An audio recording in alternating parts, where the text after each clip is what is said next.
Sa buong Asya, halos ang bansang Katoliko lamang ay Pilipinas.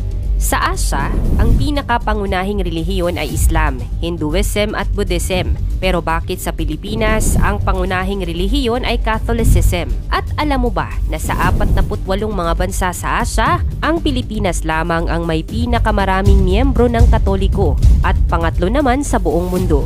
Paano nangyari ito? Meron bang kaugnayan ang paniniwala sa kalagayan at estado ng bansa? Ang mahalagang kasaysayan ng Katolisismo sa Pilipinas. Yan ang ating aalamin.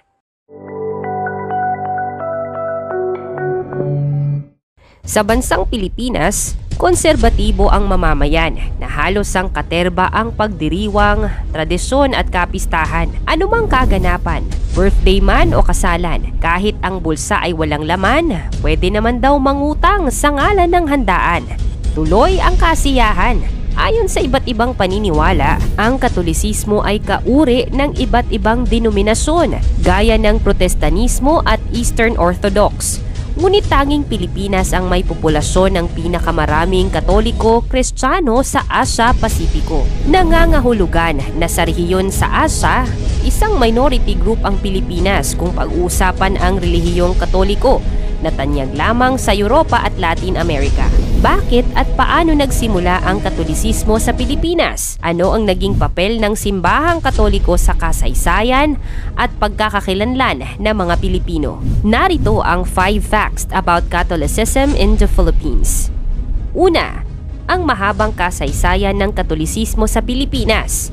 Ang pagdating ni Ferdinand Magellan sa Pilipinas noong 1521 ay hudyat ng pagsisimula ng Katolisismo sa bansa. Noong Marso 1521, dumating si Magellan sa pulunang Humonhon sa Eastern Samar.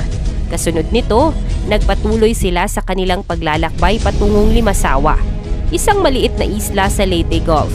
Dito sa Limasawa, ipinagdiwang nila ang unang misa katolika sa Pilipinas noong Marso 31, 1521. Na itinuturing na simula ng pagpapakilala ng Katolisismo sa bansa. Hindi nagtagal ang pagkatapos ng kanilang pagdating. Si Magellan at ang kanyang ekspedisyon ay nagpatuloy sa kanilang paglalakbay patungo sa Cebu. Sa Cebu, naipatupad ni Magellan ang binyag kay Haring Humabon at sa kanyang asawa, na kung saan ay naging simula ng pagsasabuhay ng Katolisismo sa bansa.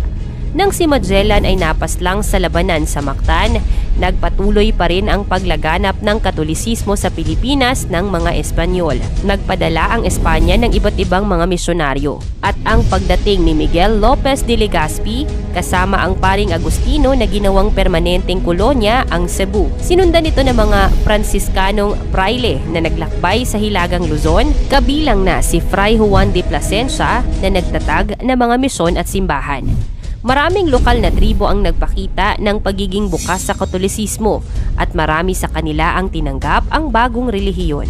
Isinagawa naman ng mga Heswita ang mga misyon sa iba't ibang bahagi ng bansa kung saan nagtayo sila ng mga paaralan, nagturo ng relihiyon at nagsulong ng mga aktibidad na nagbibigay diin sa Katolisismo gaya ng pagpapakilala ng mga kapistahan at selebrasyon.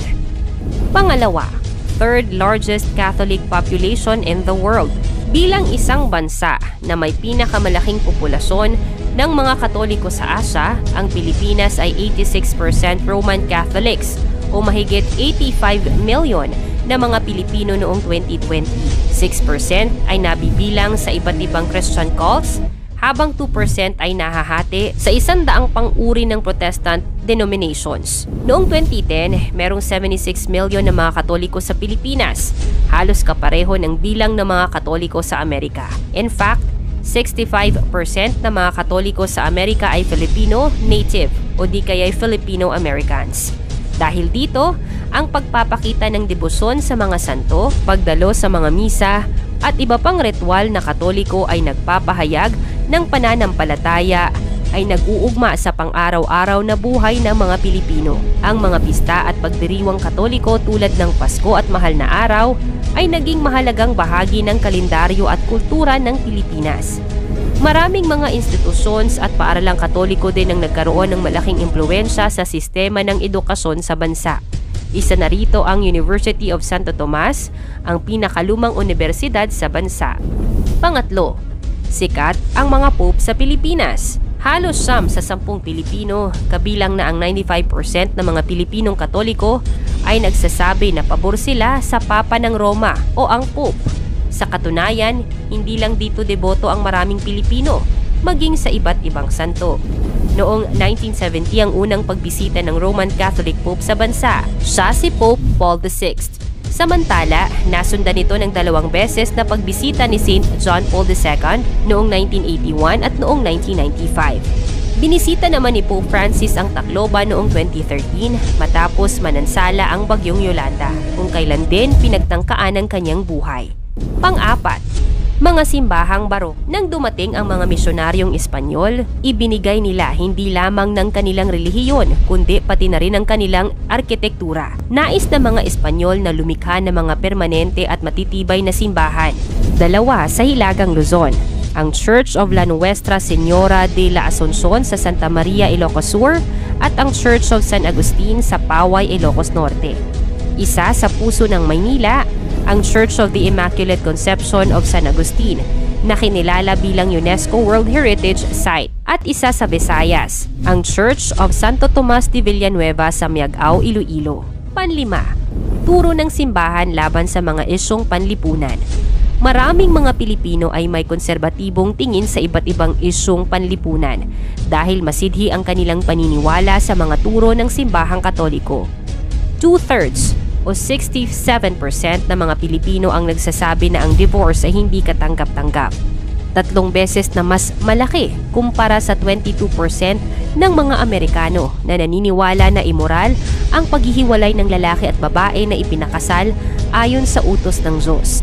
Samantala, 93% ng mga Pilipino ayon sa Pew Research Studies ang paniniwala na ang abortion ay immoral o hindi alinsunod sa tamang moralidad ng isang tao. Sa 40 mga bansang tumutugon sa survey at nagsabi na masama ang abortion, tanging Pilipinas lamang ang naglahad ng opinyon dahil sa kanilang paniniwala at relihiyon. Hati man ang opinyon ng lahat, lalo na sa kasalukuyan, karamihan sa mga Pilipino, lalo na ang tunay na Kristiyano, ang naniniwala na ang aborson ay isang malaking kasalanan sa Diyos. Posibleng ang pang-aabuso sa demokrasya, korupsyon sa politika, walang habas na paggasta at kawalan ng disiplina kung bakit ganito ang ating ekonomiya. Sana, sa pagpapatuloy ng panahon, maunawaan ng mga Pilipino ang tamang pagpapahalaga at tunay na aral ni Kristo.